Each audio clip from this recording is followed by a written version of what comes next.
Hello বন্ধুরা, গ্রামের রান্না পিয়ালির সঙ্গে সকলকে স্বাগত জানাচ্ছি। অনেকে তো উচ্ছে বা করলা খেতে চায় না। আজকে আমি এখানে দেখো 3টে করলা এনেছি, মুখরোচকভাবে রান্না করো। আর এইভাবে রান্না করলে বাড়ির ছোটোর থেকে বড় সবাই কিন্তু খুব পছন্দ করে।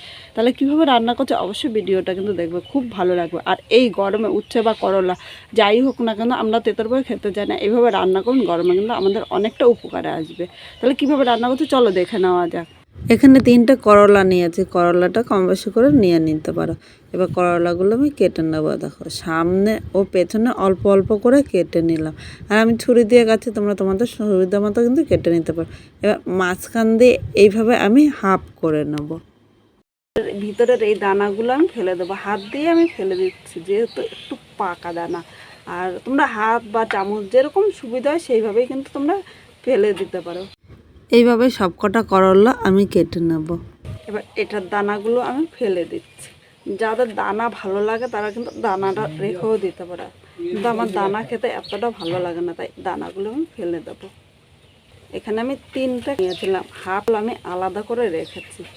আর ওইটা দিয়ে তোমাদের আরেকটা রান্না শেয়ার করবো এর জন্য। আর এই জায়গায় দেখো মানে 5 পিস আলু নিয়ে নিলাম। এখন আমি একটা পাত্রের মধ্যে জল নিলাম, এর মধ্যে ভালো করে ধুয়ে নিতে হবে। পরিষ্কার জল দিয়ে এইভাবেই কিন্তু ধুয়ে নিচ্ছি। পর কিন্তু আমি আর ধোবো না, এর জন্য আগে থেকে ভালো করে ধুয়ে নেবে। এবার এই থালার মধ্যে আমি নিয়ে নিলাম, এর মধ্যে হাফ চামচ আমি লবণ দিয়ে দিলাম। এখন কিন্তু আমি হলুদ দেবো না, এবার এই লবণটা মিশিয়ে নেব। দেখো যারা তেঁতুল ভয়ে উচ্ছে কারকল খেতে চায় না তাদের জন্য কিন্তু আজকের এই রেসিপিটা। অবশ্যই তোমরা বাড়িতে একবার ট্রাই করো, খেতে কিন্তু দুর্দান্ত লাগবে।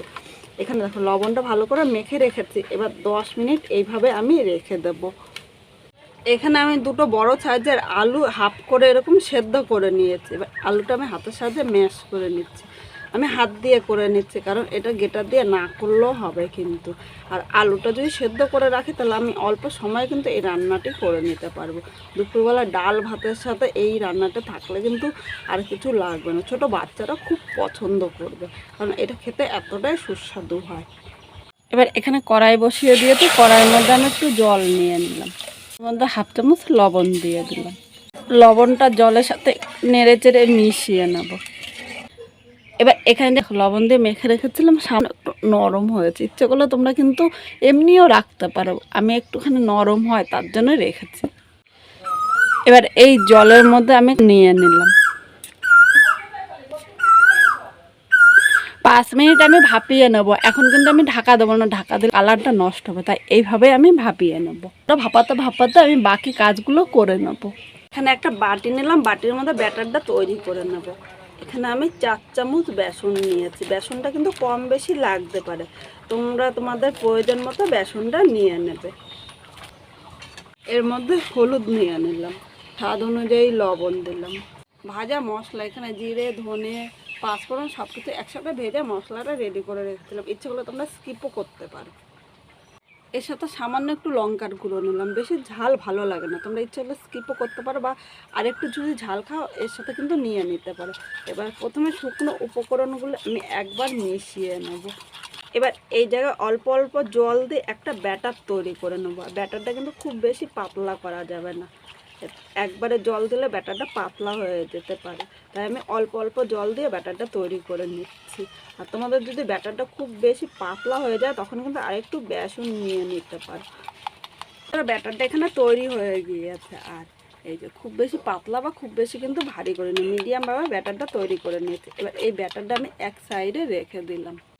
বন্ধুরা 5 মিনিট ভাপিয়ে নিয়েছি, এবার আমি একটা একটা করে তুলে নিলাম। দেখো এর থেকে বেশি কিন্তু ভাপাতে হবে না, পুরো সেদ্ধ করে নিই, 3 ভাগে 2 ভাগ সেদ্ধ করেছি।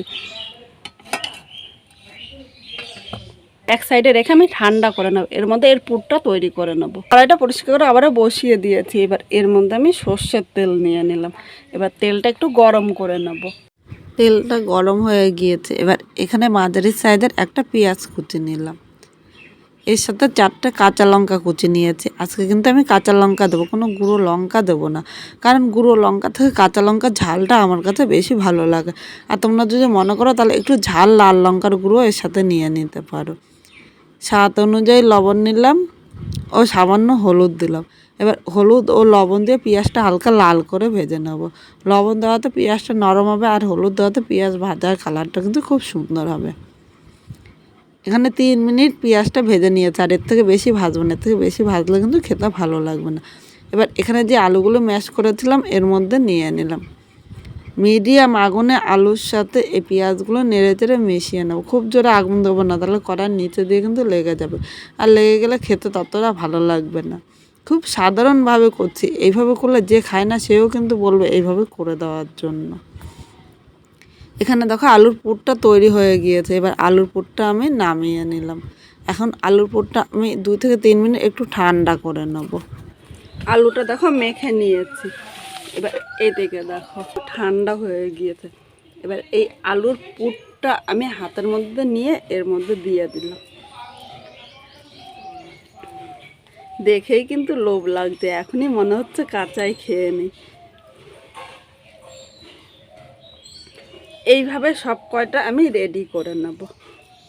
তোমরা এইভাবে করে সকালে বা দুপুরে ডাল ভাতের সাথে এটা খেতে পারো, বা বিকালে কিন্তু টিফিন হিসাবেও খেতে পারো, দুর্দান্ত লাগবে। আর এইভাবে করলে কিন্তু একটুও তেতো লাগবে না। অবশ্য তোমরা একবার ট্রাই করো, আর কীরকম লাগলো কমেন্ট করে জানাতে কিন্তু ভুলো না। এইভাবে কাউকে একবার করে দিলে সে কিন্তু বারবার বলবে এইভাবেই করার জন্য, কারণ এটা খেতে এতটাই টেস্টি হয়। বন্ধুরা এখানে সব কটা তৈরি হয়ে গিয়েছে, আর দেখো কত সুন্দর লাগছে দেখতে।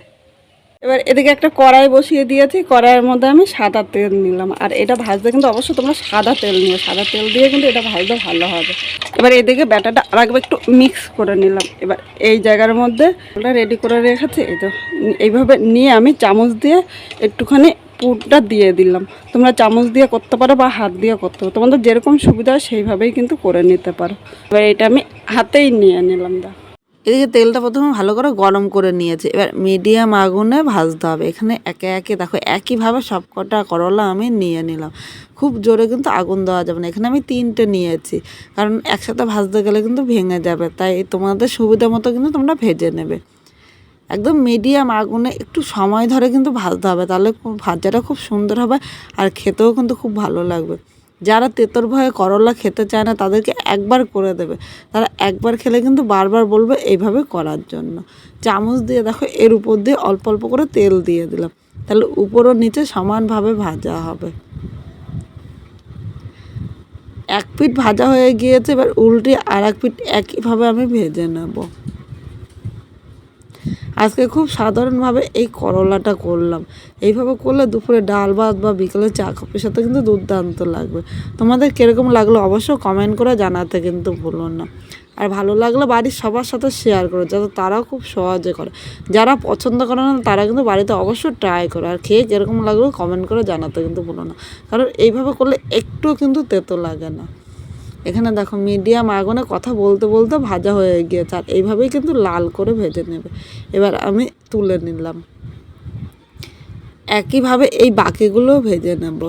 এখানে দেখো সব কটা ভাজা হয়েছে, আর দেখতে যতটা সুন্দর হয়েছে খেতে কিন্তু ততটাই লোভনীয় হয়েছে।